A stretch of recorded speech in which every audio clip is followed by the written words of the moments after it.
dans l'enseignement que nous sommes membres du corps du Christ, chacun pour sa part. Chaque membre dans l'assemblée a une fonction. Donc, quel que soit comment Dieu s'est révélé à toi, tu as un objectif.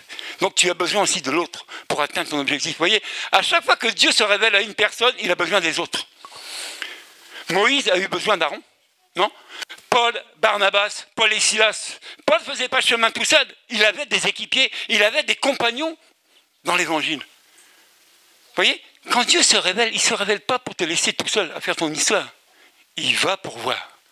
Il va t'équiper. Et il va t'envoyer.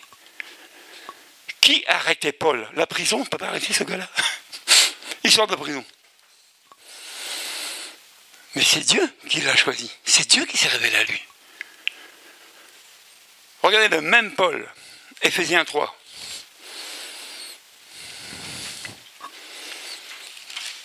Ça va ?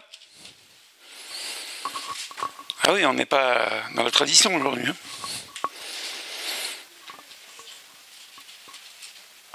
Regardez, qu'est-ce que Paul dit ? Moi, Paul, je suis le prisonnier de Jésus-Christ pour vous, les non-juifs, si du moins vous avez appris comment j'ai fait part de la grâce de Dieu qui m'a été confiée pour vous.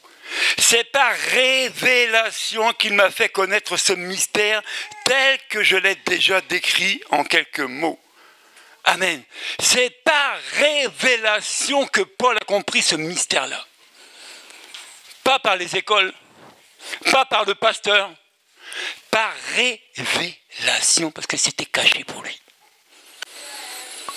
Je disais dernièrement à quelqu'un qu'avec Dieu, tu n'as pas besoin de forcer pour faire de la gymnastique. Dieu t'a donné quelque chose, c'est le quelque chose que tu dois exprimer, et tu ne forceras pas pour l'exprimer, parce que tu l'as reçu. Regardez, si j'ai une voiture qui fait 200 chevaux, je vais forcer pour accélérer. J'appuie un peu, boum. Par contre, si j'ai une 2 chevaux qui fait 2 chevaux, je peux appuyer longtemps, ma 2 chevaux, elle ne bouge pas. Elle ne bouge pas, elle avance doucement. Il ne faut pas la faire avancer plus vite. Elle n'a pas la capacité. Elle n'a pas reçu les autres chevaux. Maintenant, oui, c'est pareil. Amen. Moi, quand je vous annonce l'évangile, je ne réfléchis même pas, je ne calcule même pas. Si Dieu ne se révèle pas à moi pour quelque chose, je vais faire quoi? Je vais l'aider? Je vais fabriquer quelque chose pour lui? Non? Je vais sortir une baguette magique pour lui? La révélation. Dieu se révèle. Et quand Dieu se révèle à quelqu'un, ça se voit, ça s'entend. Comprenez, hein? Les choses de Dieu, il n'y a pas de compétition. Non, ça ne s'achète pas non plus. Tu ne payes pas, tu ne sous-dois pas le pasteur pour avoir quelque chose. Zéro, mon ami. Tu ne fais pas les beaux yeux au pasteur avec ton décolleté et ta jupe fondue pour avoir une place non plus. Zéro. C'est Dieu qui se révèle. Et quand il s'est révélé à toi, t'inquiète pas, tous ces additifs-là, tu n'en as pas besoin. Tu vas commencer à te déverser et à déverser ce que Dieu a investi en toi. Eh oui. Dieu en tant que Dieu, avant que Jésus ne vienne, on parlait quoi de la loi dans les synagogues? On enseignait la loi. Regardez, Jésus, quand Jésus arrive, quand Jésus rentre dans une synagogue, les gens sont surpris de son enseignement. Ah! Jamais homme n'a parlé comme celui-là. Jamais! Mais Jésus, c'est qui? Il vient révéler le Père. Amen? Il vient révéler qui est Dieu le Père. C'est pour ça qu'il ne peut pas parler comme les autres. Ah oui, tu ne peux pas être choisi par Dieu. Dieu s'est révélé à toi et tu parles avec le même discours que tout le monde. Impossible, mon frère, ma soeur, tu es un tricheur. On ne copie pas les ministères, on ne copie pas Dieu. Si Dieu ne se révèle pas à toi, tu ne peux pas. Tu ne peux pas. Mais soyez humble comme l'apôtre Paul. Lui, il a reconnu qu'il n'a rien mérité. Ce n'est que par révélation qu'il est devenu l'apôtre des païens. C'était sa mission. Et il a fait sa mission, et il a fini sa mission, et il est rentré à la maison. Et puis c'est fini. Où avez-vous vu que l'apôtre Paul, on l'a décoré, on l'a mis sur un piédestal, on a mis des projecteurs, on lui a donné un vêtement de pourpre. C'est pas écrit. Le gars, il a fait sa mission, il a pris des coups, on l'a emprisonné, on l'a arrêté, mais il a continué. Même à un moment, il sait qu'on va l'arrêter, il sait qu'on va le lier, il dit j'y vais avec la joie. Albert, tu iras avec la joie dans les rues de Montdidier parler de Jésus, sachant qu'on va te taper au coin là-bas les voyous. Qui est preneur là-dedans? Mais si Dieu se révèle à toi et c'est ta mission, tu peux y aller garant, hein. On ne te touche pas.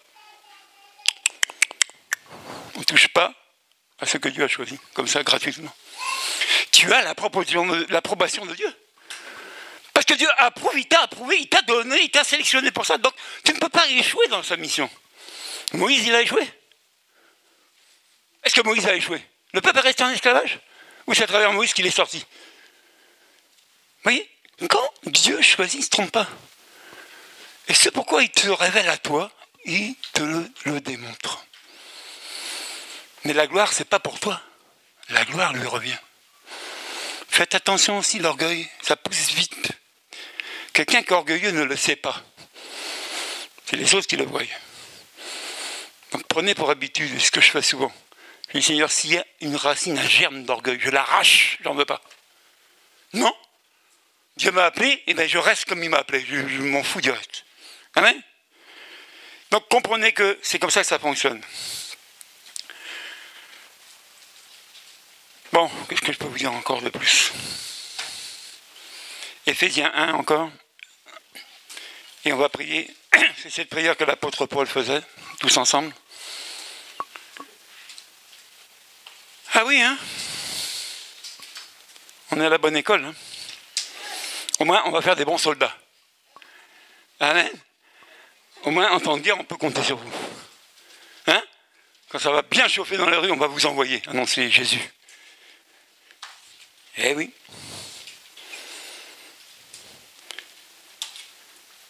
C'est pourquoi, moi aussi, après avoir entendu parler de votre foi dans le Seigneur Jésus et de votre amour pour tous les saints, je ne cesse de dire toute ma reconnaissance pour vous lorsque je fais mention de vous dans mes prières. Je prie que le Dieu de notre Seigneur Jésus-Christ, le Père de gloire, vous donne un esprit de sagesse et de révélation qui vous le fasse connaître.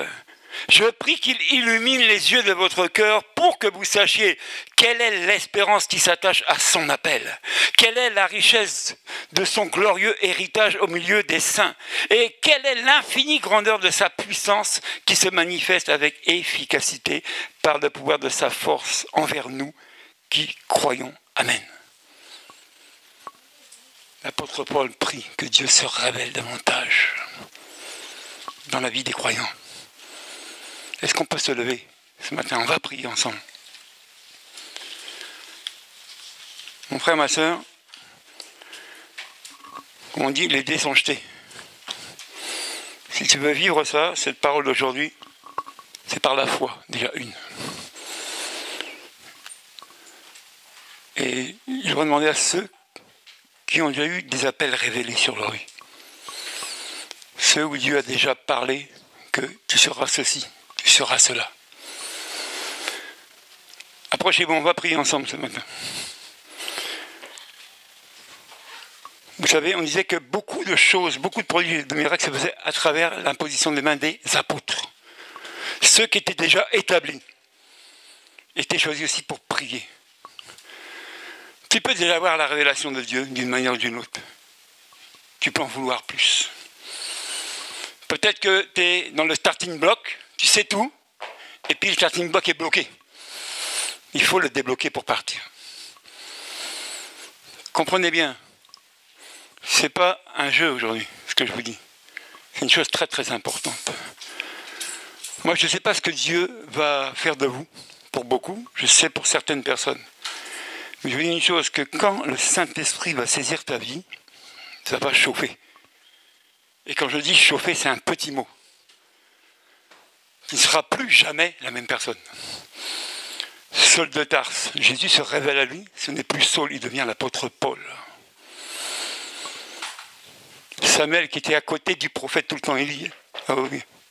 Maintenant, il se dégage de l'homme et il devient l'instrument de Dieu. Et regardez dans Matthieu 16, 18. Quand Jésus pose une question à ses disciples, qui dites-vous que je suis? Ah, les uns disent que t'es Élie, les autres disent que t'es Jean-Baptiste. Et Pierre, Il dit, tu es le Fils du Dieu vivant, tu es le Messie. Ah, Pierre, qui t'a révélé ça? Si ce n'est mon Père qui est dans les cieux. Pierre avait reçu la révélation, pas les autres. Et c'est cette pierre que Dieu a bâti son Église. Dieu a besoin d'hommes et de femmes. Où Dieu a déjà parlé. Parce qu'il veut les utiliser pour la gloire de son nom. Approchez-vous un peu.